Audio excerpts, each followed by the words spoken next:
Some of you are not tired because the work is too hard. You're tired because the results are taking too long. You've been showing up. You've been praying. You've been working. You've been trying to make better decisions. But because your life doesn't look different yet, you're beginning to wonder whether any of it is working. And that's where impatience becomes dangerous. Because impatience will convince you to abandon something that's still becoming. Maybe you're not being denied. Maybe you're being developed, but will you stay long enough to see the difference? Let's get into it.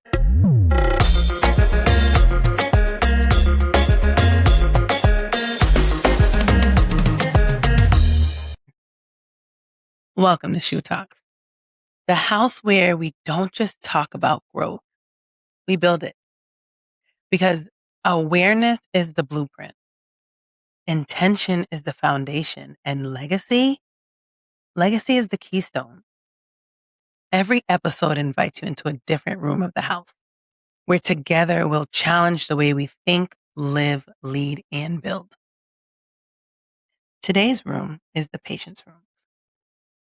We're continuing through the becoming wing of the house of growth.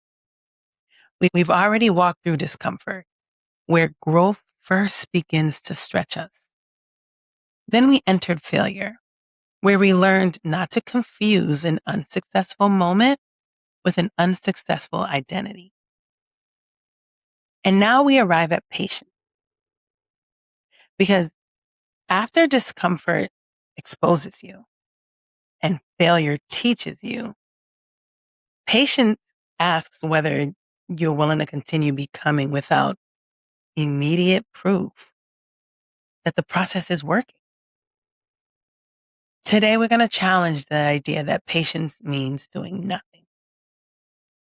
We're going to talk about what it means to keep building when progress feels slow, how impatient quietly sabotages us, and how to remain intentional when the timeline no longer matches the plan.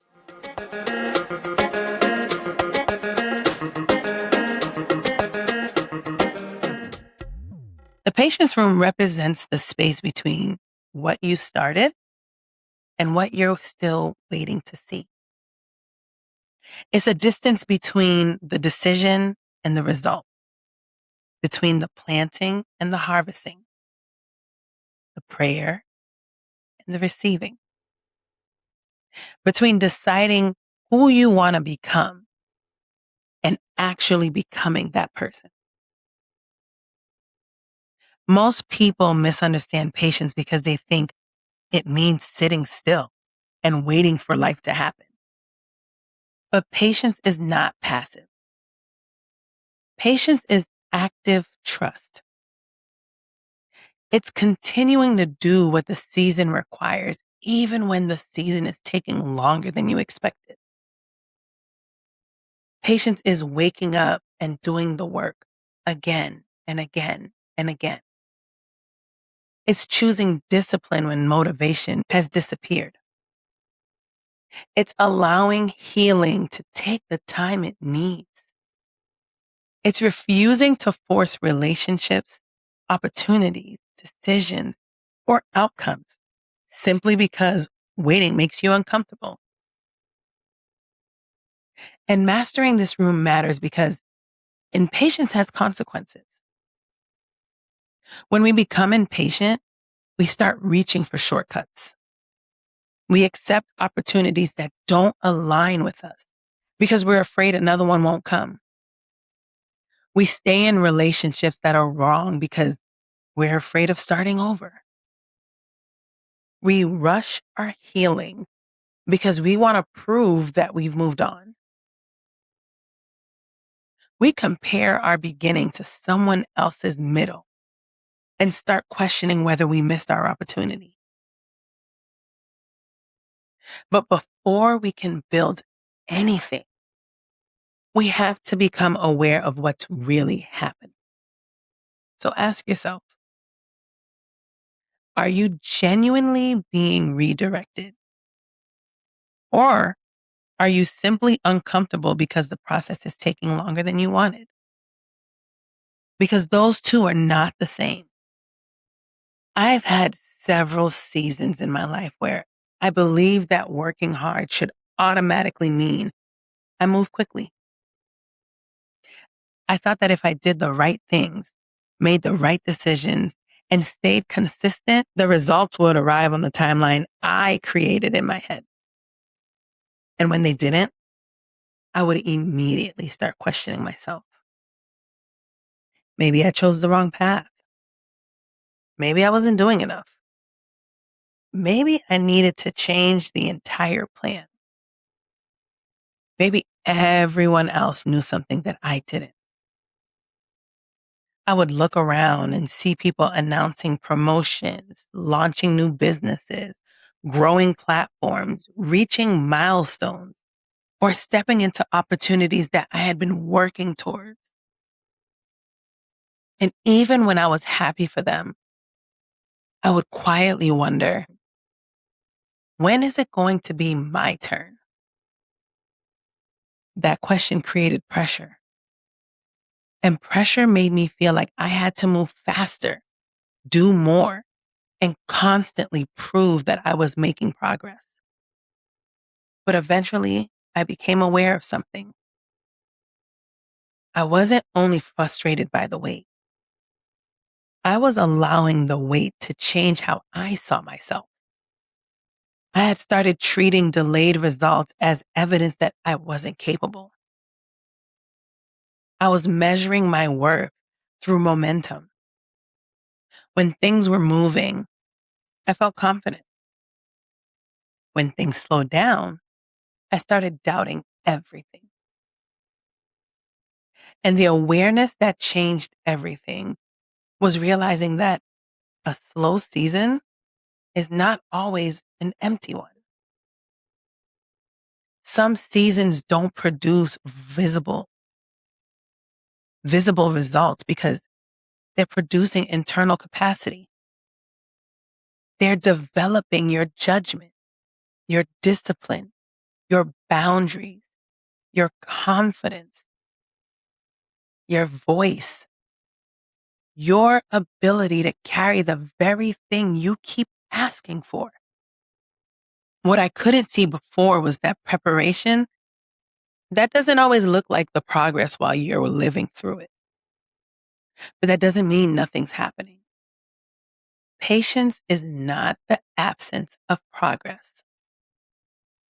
We have been conditioned to believe that progress must be visible to be real. We want the numbers to change.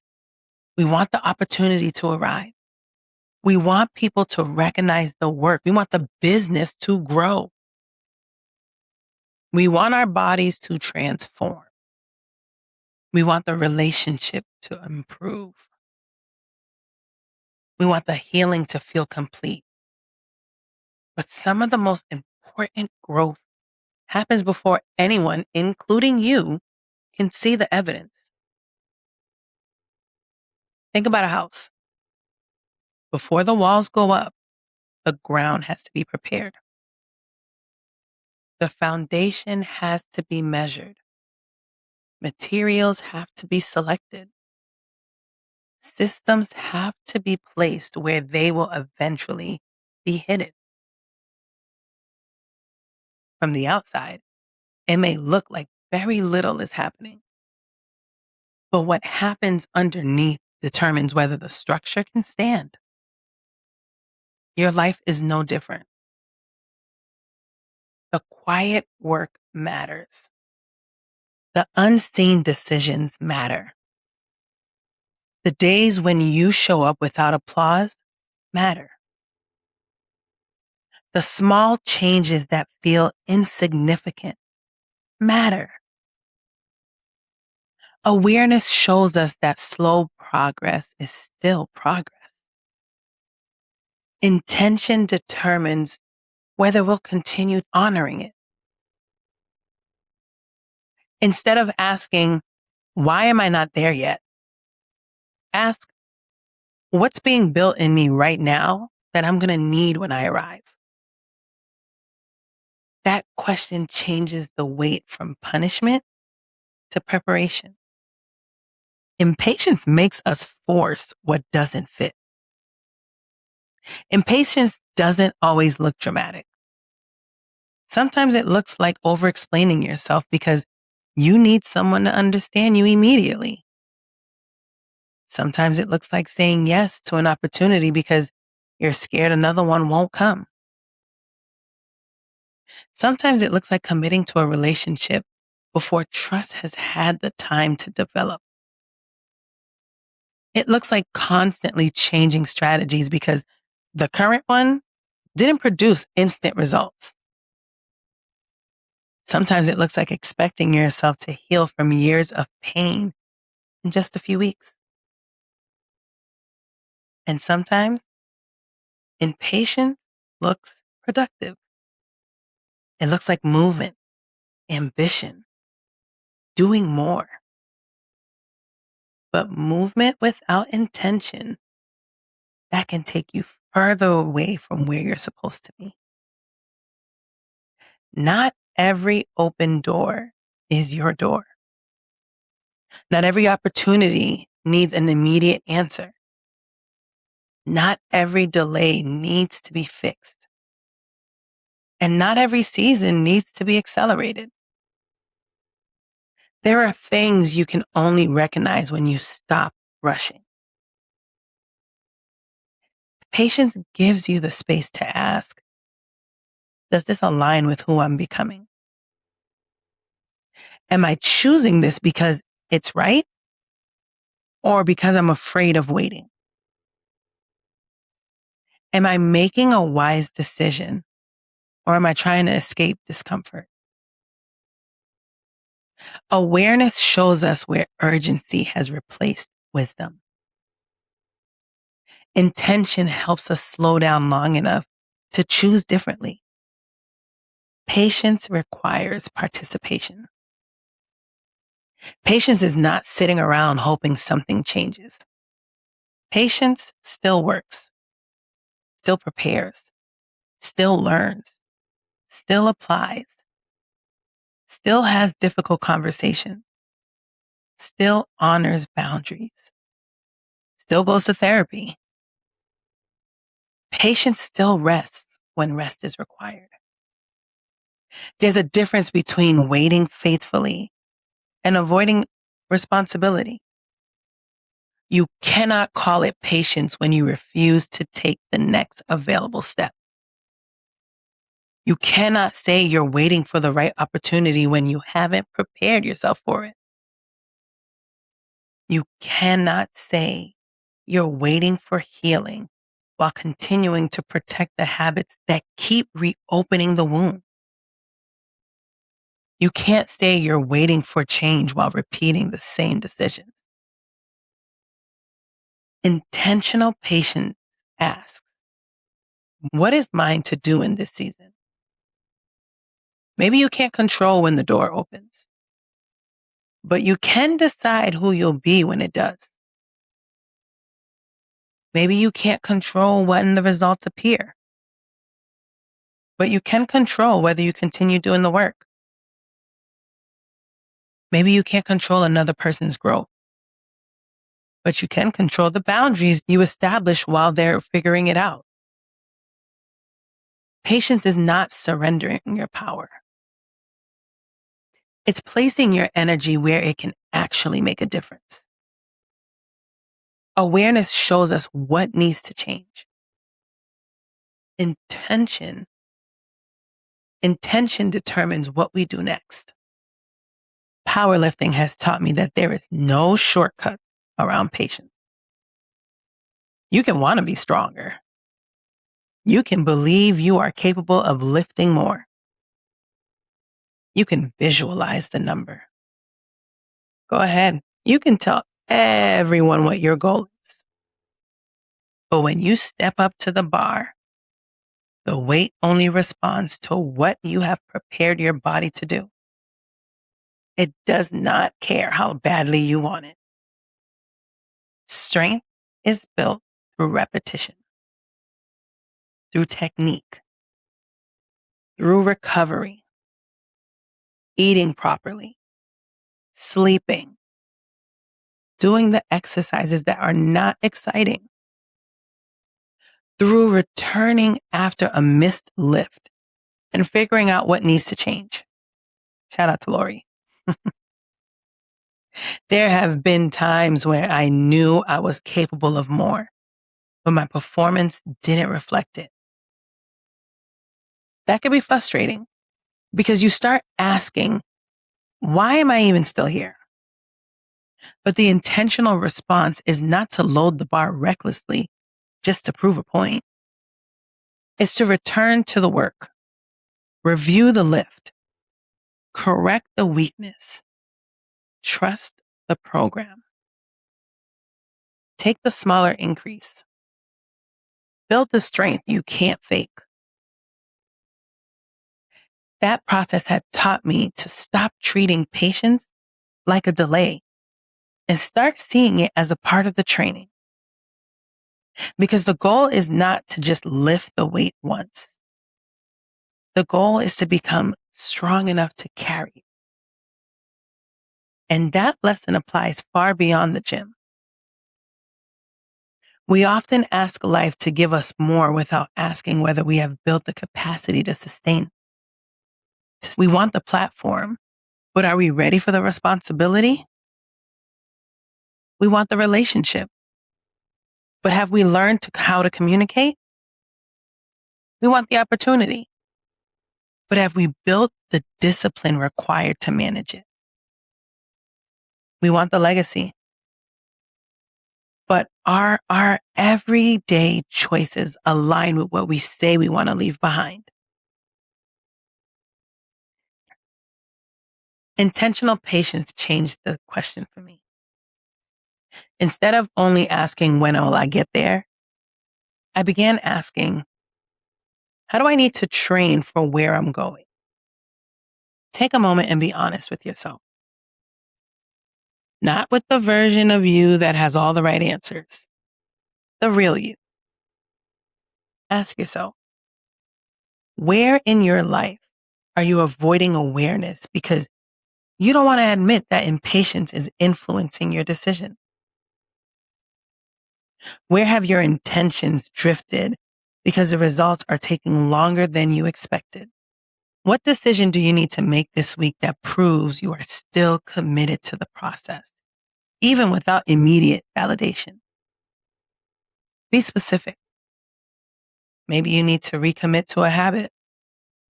Maybe you need to stop forcing a connection. Maybe you need to stay consistent with something you keep starting and stopping. Maybe you need to release a deadline that was never realistic. Maybe you need to admit that waiting has become an excuse for not taking action. Growth begins the moment honesty does. Now let's make this practical. This week, I want you to focus on 3 things. 1 habit to begin, 1 mindset to adopt, and 1 excuse to leave behind. 1 habit to begin. Create a weekly evidence list. At the end of each week, write down 3 ways you made progress that had to do with the final result. Maybe you followed through with a commitment. Maybe you responded differently to a trigger. Maybe you completed another workout. Maybe you had the conversation you've been avoiding. Maybe you rested instead of burning yourself out. Train yourself to recognize progress before it becomes public. 1 mindset to adopt. My responsibility is the work. I don't control every part of the timeline. That doesn't mean abandoning goals or deadlines. It means understanding the difference between accountability and control. You should hold yourself accountable for your preparation, for your habits, your decisions, and your efforts. But you cannot control every opportunity, every response, every outcome, or every season. Do your part without trying to control the entire process. One excuse to leave behind. I'll be consistent when I start seeing results. No, consistency is what creates the results. You don't build trust after a relationship becomes strong. Trust is what makes the relationship strong. You don't train after you become powerful. Training is how strength is built. You don't practice patience after life gives you what you want. Patience is developed while you're still waiting. Awareness gave you the blueprint. Intention is how you begin building. Before we leave this room, I want you to sit with one final question. If patience became the way you lived every day, what kind of legacy would you build? What will your children learn from watching you? Would they learn that slow progress means failure? To abandon things when excitement fades? That their worth depends on how quickly they succeed? That meaningful things take time? How to honor a process? That discipline can carry them when motivation cannot? Would they learn that they don't have to force what's meant to be built with care? Legacy is not only what you accomplish, it's what your life teaches other people about how to live. And one of the greatest things you can model is the ability to stay intentional without becoming desperate. The life you build tomorrow depends on what you're willing to practice patiently today. Every room in this house teaches us something different. The discomfort room taught us that growth rarely begins where we feel safe. The failure room, that taught us that our performance is not our identity. And the patience room teaches us not to abandon the process simply because the outcome has not arrived yet. You're allowed to want more. You're allowed to be frustrated. You're allowed to admit that waiting is difficult. But don't let frustration make decisions that wisdom would never approve. Don't let comparison rush you into a life that doesn't fit. Do not confuse slow progress with no progress. And do not tear down the foundation because the house is taking longer to build than you expected. Some things are worth taking time to build correctly. Your healing is worth it. Your character is worth it. Your family, your purpose, your legacy are all worth it. Stay intentional. Keep preparing. Keep showing up and trust that the work you're doing now is shaping the person who will eventually carry everything you've been asking for.